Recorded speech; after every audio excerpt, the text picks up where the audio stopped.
Molly. I am coming to you for my 4 week surgery. 1 month since I had gastric bypass.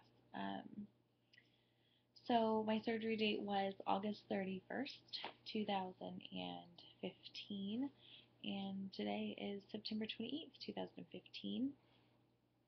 I'll just start off really quick with the numbers. Um, I surgery date weighed 274 pounds, and today I weigh 259.8 pounds.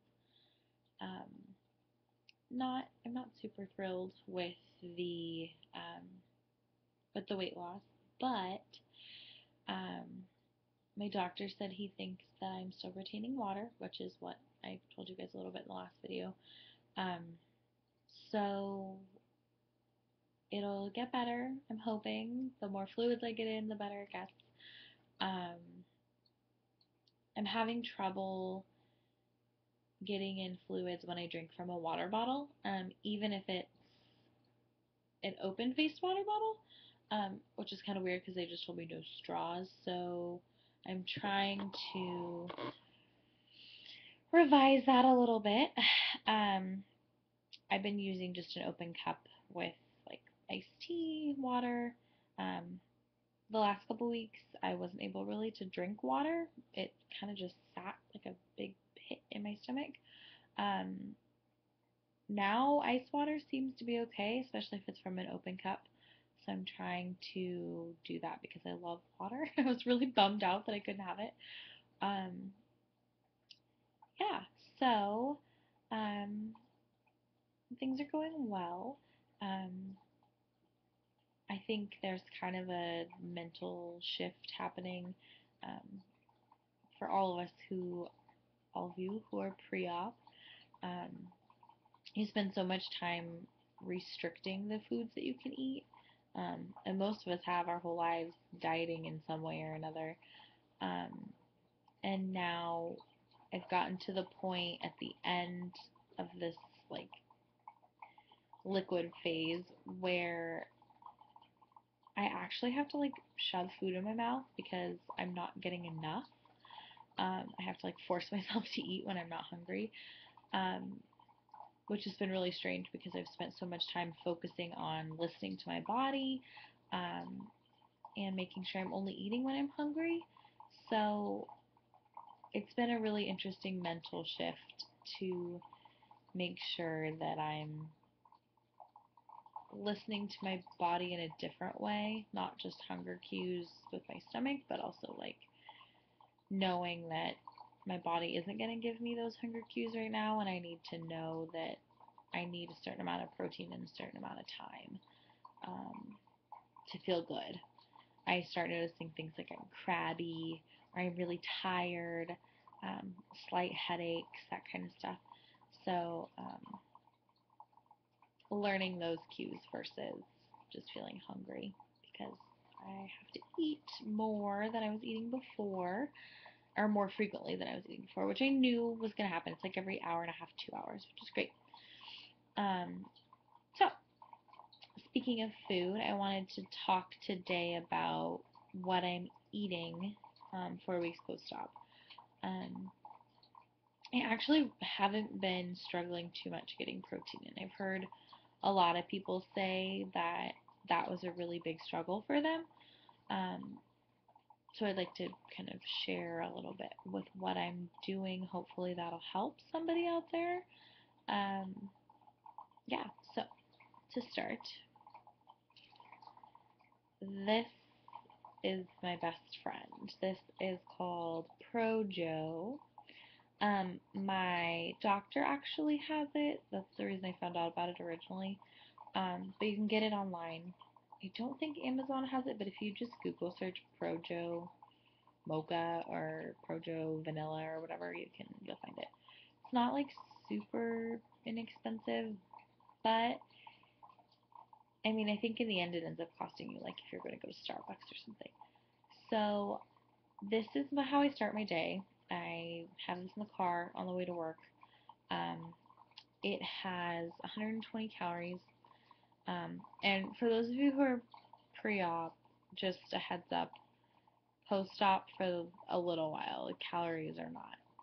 You can't ingest enough for it to ingest enough calories. Like you can't intake enough to have too many calories. So I haven't been as worried about what the calorie counts are of things. I've actually some things I've had to like try to have more calories because I'm not getting enough food in my body, if that makes sense.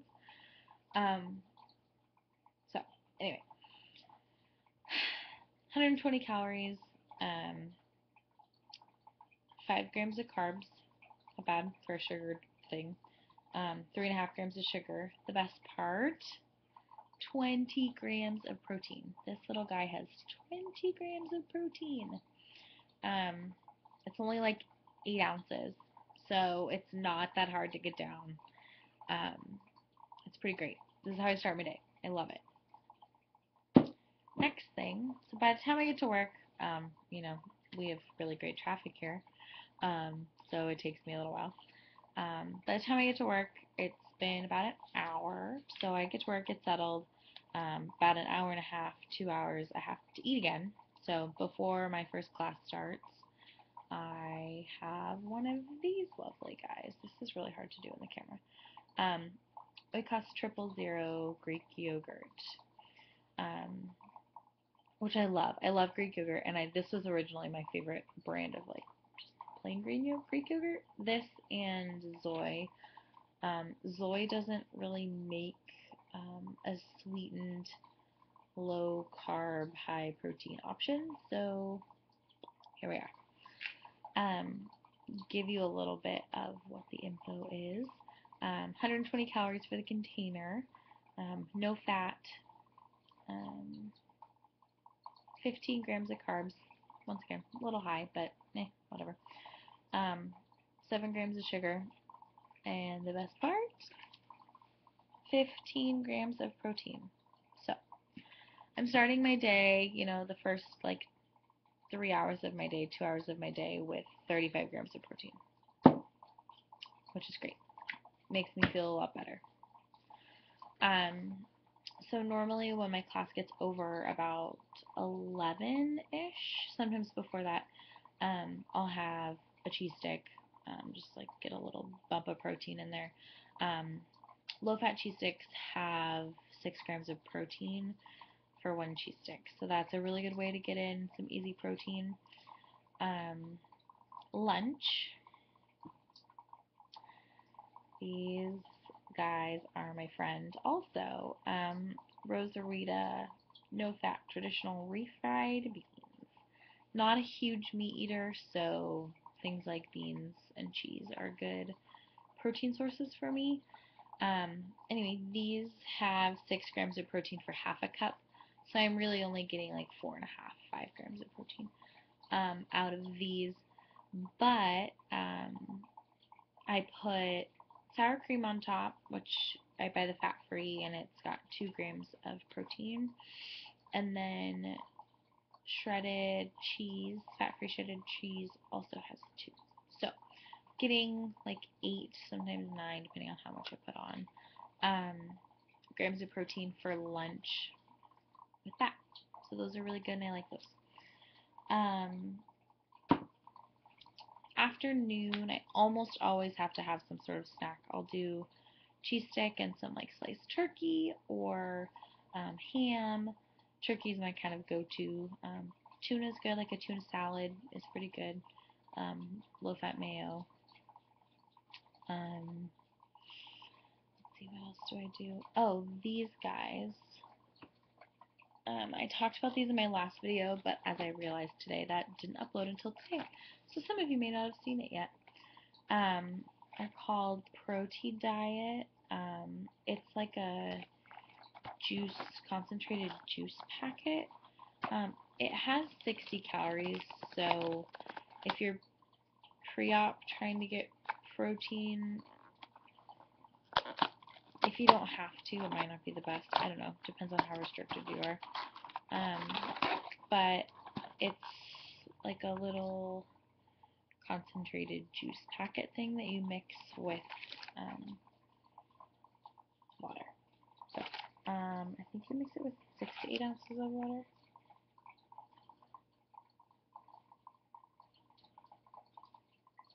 Yeah. 5 to 10 ounces of water. So you can make it as strong or as not strong as you want. I haven't tried this one yet. It's the like tropical fruit. I've been doing the grape and it tastes like grape juice, which is fine. But it's a really good way to like get in your last minute protein. Like I might need to do that because I haven't had. I'm short a little bit today. Yeah, that's a really good way also. The next thing I have, this is like my little table of goodies. Like I said, not a huge meat eater, so but I do really like chili. Hormel makes a turkey with beans that's 98% fat-free. My body has not been reacting super great to fat, so even fat in certain like sliced cheddar cheeses does not agree with my stomach. I haven't encountered any dumping syndrome yet, but it doesn't. I just don't feel very good. So the chili has 210 calories for a cup, but remember you're only eating a third of a cup, so take that into a third. 3 grams of fat, once again, a third of that, so 1. Carbs, 28 grams, but once again, cut it in a third. 17 grams of protein, but then cut that to a third. So, and I normally add cheese and sour cream to that too because it's an extra way to get in protein with not a lot of calories and not a lot of fat. So most days by the end of the day, I'm sitting around 70 to 75 grams of protein, which I think is pretty good. Doctor's goal is 80. That's really high, I think. I'm trying really hard. It's kind of high. Occasionally, I'll do just your traditional protein shake, but I will tell you, after liquid phase, I was really, really sick of those. So, change that up a little bit. I did, however, just get a one of the like NutriBullet things. So I'm gonna be trying out some different shake recipes and stuff, different ways to get in protein.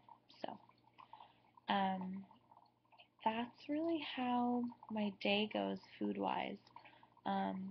Most of the time, I have like 3 quote meals. They're not really meals. They're really small. But 3 foods that I count as like my meal foods, like the beans and the chili. That's lunch and dinner. The yogurt is probably breakfast. And then in between those will be like a cheese stick, and then another cheese stick, and then another cheese stick. To split it up into about 6 meals a day.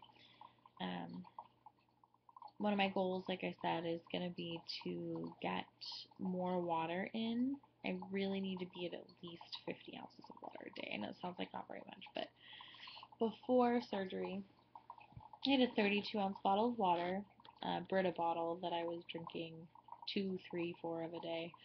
So I feel really dehydrated, and I feel like I really need to up my water. So I'm working on that a lot. Let's see. I don't think I have anything else to talk about. It's been kind of a long video. Sorry. I hope that some of the stuff I shared was helpful. Yeah, if you guys have any questions, you can comment below, or yeah, I hope to see you guys next week, and good luck to everybody else on their journeys. Talk to you soon. Bye.